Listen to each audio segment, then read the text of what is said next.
Nah, kira-kira gini Kang, kira-kira kapan atau mungkin nggak program Pijar ini diikuti oleh satu Purwakarta gitu kan? Kan banyak juga yang dari Purwakarta Kota, Bojong, Wanayasa gitu misalnya. Nah, justru ini kan cakupannya bukan kita di Pleret itu hanya lokasinya saja, Ya. tetapi cakupannya kita untuk satu kabupaten. Di anak-anak KPMPK yang sekarang kelas 12 itu bisa mengikuti kegiatan itu. Siapapun itu, gitu, siap bisa mengikuti itu. Karena ya kita memanfaatkan sumber daya yang ada dimiliki oleh kita.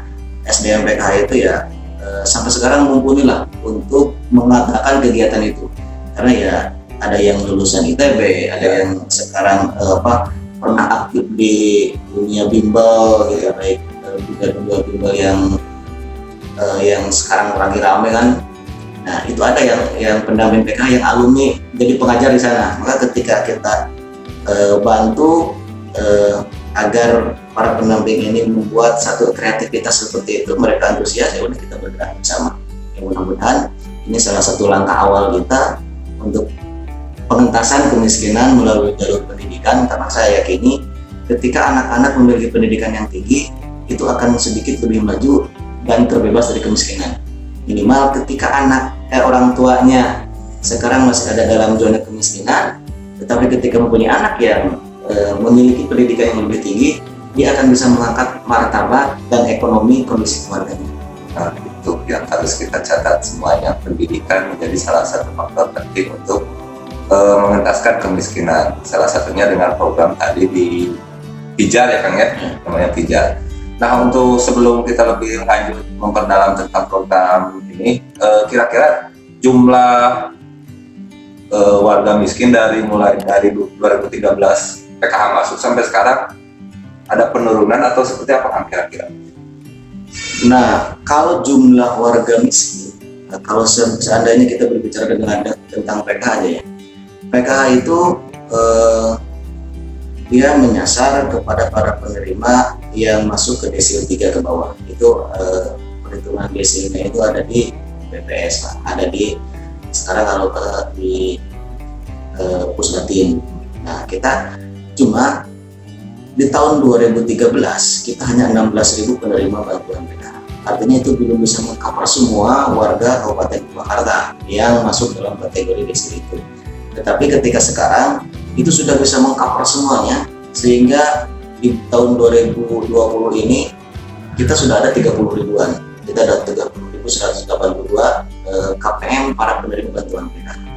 Dan saya pikir ini sesuai dengan target dari Kemensos dan dari Pak Presiden bahwa target penerima PKH itu 10 juta KPM seluruh Indonesia. Dan mudah-mudahan ada lagi wacana dari Pak Presiden, katanya PKH itu harus nyampe ke menyasar ke angka 15 juta. Artinya itu bukan angka-angka penambahan itu bukan berarti tingkat kemiskinan bertambah. Ya. Bukan berarti tingkat kemiskinan kita yang bertambah, kecuali kalau sekarang ya pada dalam kondisi pandemi ini kan kita nggak tahu tingkat kemiskinannya seperti apa gitu, pengaruh dari pandemi COVID ini. Cuma ketika ada peningkatan penerima bantuan PKH itu tidak garis linear dengan angka kemiskinan yang bertambah. Tetap capaian pemerintah itu kemarin itu sudah turun, kita itu sudah turun digit angka kemiskinan sudah turun dari berbagai macam bantuan yang diberikan oleh Kemensos. Nah, itu ada yang harus kita luruskan bersama. Jadi semakin banyak yang di cover itu bukan berarti kemiskinannya semakin banyak, tapi memang ada permasalahan mungkin data ya Kang ya, tumpang tindih data misalkan, atau yang banyak hal tentang itulah yang jelas mungkin kemiskinannya tadi sudah turun beberapa digit. Nah, untuk lebih lanjut nih Kang, program ini apakah misalkan dari Pemprov atau dari Pemkab juga ada semacam sinkronisasi program, atau misalkan Pemkab mau menyalurkan apa melalui para pendamping PKH misalkan? Saat ini ya, kita mungkin dari tahun kemarin kita sudah bergerak di Kubur ya, kelompok usaha bersama yang salah satu penerimanya adalah para penerima bantuan PKH. Kubur ini ya, dalam bentukan satu kelompok, dia ada 10 orang penerima, masing-masing mendapatkan 2 juta rupiah. Itu juga bantuannya untuk meningkatkan taraf hidup ekonomi si KPM tersebut. Artinya melalui bantuan ini upaya dari sinkronisasi program ini harus dirempuk oleh semua kalangan. Artinya ketika PKH ini bantuannya hanya berupa uang untuk pendidikan dan kesehatan, ditambah lagi bantuan-bantuan yang lain untuk meningkatkan pemberdayaan KPM-nya. Maka salah satu bentuk programnya ya seperti itu. Kita ada bantuan Uber, mungkin ada juga kemarin itu bantuan baru Tilako, rumah 3 layak huni, dan itu juga salah satunya diterima oleh penerima. Nah, oke, kita mungkin bukan yang terakhir kan. Kira-kira tantangan yang selama ini ditemukan dalam rangka menjalankan program PKH ini apa kita? Tantangan yang dilakukan ini kadang-kadang ketika kita di lapangan untuk menjalankan program, tidak semuanya kalangan bisa menerima program tersebut. Ada saja satu kalangan atau beberapa orang yang memang ketika datang satu program dia harus mencari tahu dulu plus minus dari program tersebut. Tentu saja kita bisa memberikan sosialisasi kepada mereka bahwa program kita ini adalah program yang menurut kacamata saya ini ada program yang sangat mulia, karena program ini yang memberikan bantuan kepada masyarakat miskin, tetapi bantuannya bukan hanya berupa cuma-cuma saja, tetapi di sana ada kewajiban-kewajibannya. Beda dengan bansos-bansos yang dulu, ketika bansos hanya berupa pemberian uang, udah ada pemberian uang. Tapi di PKH ini, kenapa PKH bisa bertahan dari tahun 2007 sampai dengan 2020 sekarang? Karena PKH ini dia mensinergikan beberapa kegiatan, beberapa program yang ada sehingga bisa menjelma menjadi satu program yang cukup unik. Karena di PKH ini ada pemberdayaan, di PKH ini ada tujuan untuk merubah pola pikir masyarakat.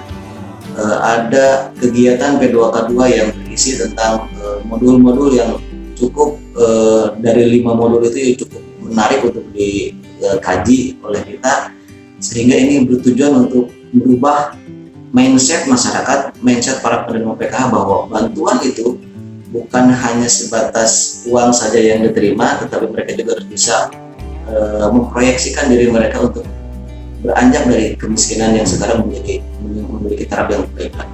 Nah itu teman-teman, kemiskinan itu bukan hanya tentang angka, tapi pada akhirnya tentang mental atau mindset. Kalau begitu nggak Kang? Iya. Nah itu. Untuk selanjutnya Kang, barangkali kan saya tinggal di Wanayasa Kang. Di sepanjang COVID ini memang kan bantuan itu banyak. Ya. Dari mulai dana desa dan lain termasuk dari program lain. Kira-kira kan terjadi banyak tumpang tindih data, kadang ada yang satu masyarakat penerima banyak menerima dari bantuan-bantuan lain, kadang yang enggak sama sekali gitu Kang. Nah kira-kira permasalahan itu seperti apa sih Kang, penyebab dan solusinya kan seperti apa menurut Kang?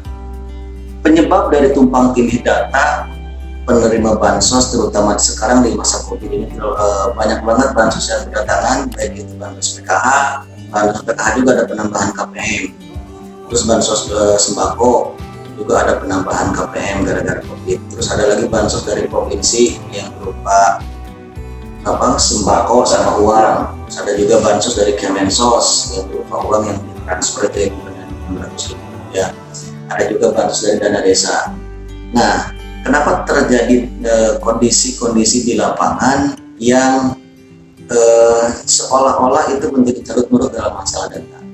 Pertama, dalam kacamata yang saya sendiri, ketika berurusan dengan data, kita tahu bahwa di Indonesia itu data yang digunakan itu adalah data DTKS, data kesejahteraan sosial terpadu. Nah, data tersebut itu harusnya diupdate oleh desa itu periodik, diupdate terus-menerus secara periodik. Dan sekarang itu sebenarnya tanggal 22 Juli itu adalah deadline-nya updating data DTKS. Jadi dalam surat terbaru dari Kemensos itu per tanggal 22 ini adalah closing-nya update data DTKS. Nah, kenapa di lapangan banyak KPM yang banyak penerima bansos yang pada kenyataannya masih sangat miskin, masih sangat membutuhkan, tetapi tidak mendapatkan bantuan. Beda halnya ada yang sudah punya mobil, ada yang sudah punya motor, tetapi dia dapat bantuan itu. Nah, maka itu salah satu penyebabnya adalah di updating data. adalah di updating data. Siapa yang mengupdate data? Yang mengupdate data itu adalah adanya di tingkat desa. Jadi ketika melakukan updating data, desa itu dia harus melakukan musdes, harus melakukan musyawarah desa. Ketika si A ini, karena kan ketika data tidak diupdate itu menggunakan data-data yang dulu kan kondisinya akan berbeda. Bisa jadi ketika beberapa tahun yang lalu keluarga ini masuknya masih kategorinya miskin, tetapi ketika karena dia punya warisan mungkin kalau atau mungkin dia usahanya maju, beberapa tahun kemudian menjadi kaya. Nah, tetapi ketika datanya tidak diupdate, maka kondisi yang dulu ini akan sampai dengan sekarang. Maka ketika turun bansos, baik itu bansos COVID ataupun bansos apa, itu akan terjadi salah sasaran. Karena dari pusat dia mengambil data dari DTKS.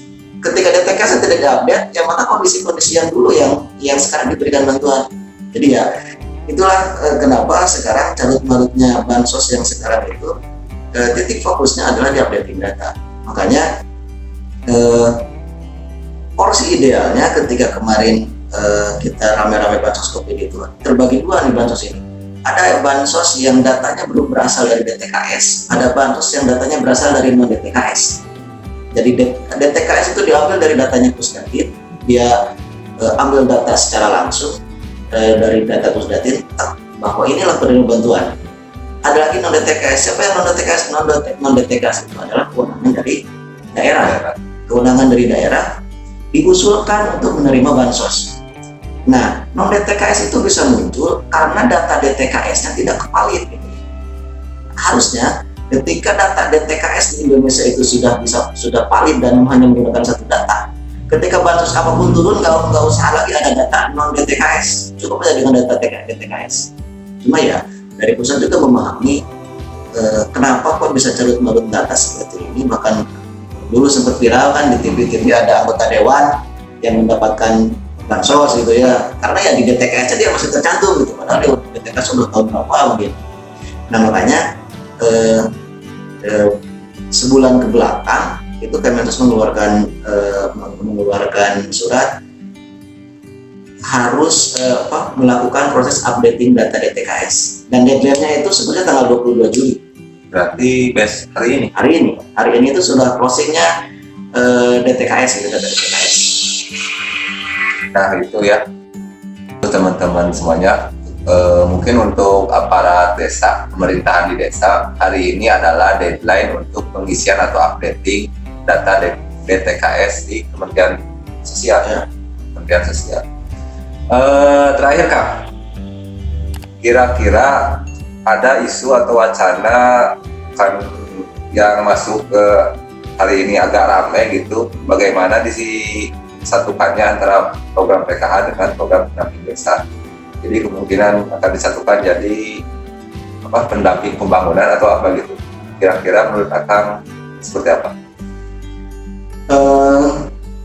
Ya sejauh yang saya pahami bahwa PKH dengan dana desa atau dengan pendamping desa titik fokusnya sama. Target utama yang harus kita rubah mindsetnya sama, yaitu warga masyarakat yang ada di desa tersebut. PKH ya tujuannya dua itu, pendamping desa dengan program dana desanya ya tujuannya ke desa itu. Maka ketika ada sinkronisasi, ketika ada harmonisasi antara PKH dengan pendamping desa, saya pikir itu sangat bagus sekali.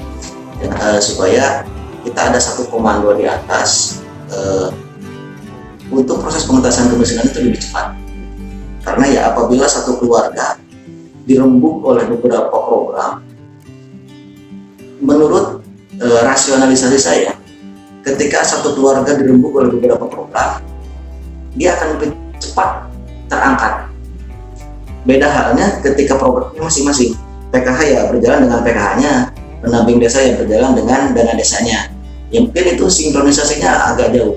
Tetapi ketika di atasnya ada satu komando melalui program pendamping pembangunan yang namanya itu yang baru, itu akan menjadi lebih sinergi ketika kita di bawah, agar tujuan-tujuan utama dari pemerintah ini dengan menggelontorkan dana yang tidak sedikit itu bisa cepat tercapai. Nah itu berarti mungkin kapan-kapan kita akan ngobrol juga dan mungkin ngobrol bareng Kak dengan pendamping desa mungkin ya pendamping desa nggak apa-apa Kang. Untuk apa? Ya, siap. Dalam rangka meningkatkan sinergitas khususnya di bawah di akar rumput kan nggak tahu kalau di atas mah mungkin ya mungkin Sudah sinergi lah, sudah bersinergi kalau di atas. Nah mungkin di bawah kita perlu mensinergikan ulang antara kader PKH dengan kader pendamping desa. Bisa kan? Ya. Insya Allah siap. Nah itu apa pertemuan kita pada hari ini. Untuk lebih lengkapnya mungkin nanti akan dieksplorasi lebih dalam mengenai program banyak hal itu. Terima kasih untuk waktunya Kang. Selamat siang dan sampai jumpa. Desmi.